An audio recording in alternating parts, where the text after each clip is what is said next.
we'd get used to it.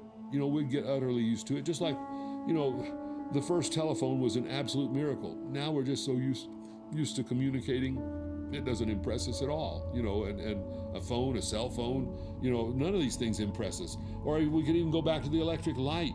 The first electric light was an astounding development, but who even thinks about it now? We just flip the switch and go on. Well, the same thing is true with miracles. If they were as common as they were when Jesus was alive, when those miracles had an overriding purpose to point to the fact, as Jesus himself says in John chapter 5, if you don't believe me for other reasons, believe me on the basis of the miracles. Nobody can do miracles like this, God. In fact, just before Jesus even says this, Nicodemus has already said, no one can do the miracles you do except God be with him. And so I think the numbers, our miracles in the wholesale nature of Jesus's ministry was unique to him, but there's no doubt that miracles still occur of healing, of rescue, of you name it. Another South American missionary was a fellow named Bruce Olson. He's an old man now, but he still lives in Colombia.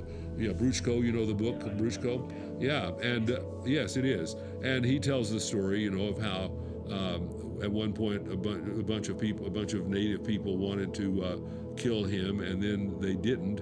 And later they said, because your tent was surrounded by soldiers. Well, his tent wasn't surrounded by soldiers at all. Not anything except angelic soldiers, and that was a miracle. So, and that kind of story has been repeated by more than a few missionaries. Their lives have been miraculously preserved. On the other hand, God sometimes is greatly glorified, as was the case with Jim Elliot. He was greatly glorified by the 5 men who died, Jim and Nate Saint and the others that Roger Udarian, I can't think of the other 2 men's names right now, but so God is at work in that way.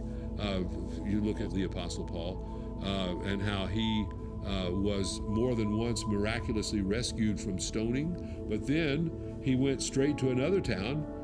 This is in about Acts 16 or Acts 17. He went straight to another town, and they stoned him and left him for dead. Was he out of God's will at that point?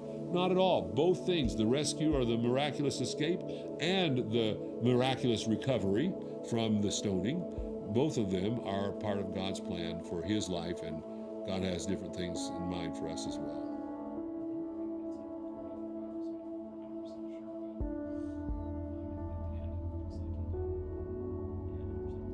Yeah, in some fashion. It's not like God's mercy ran out. No, of course not. No, I think he probably was beheaded by the Emperor Nero, and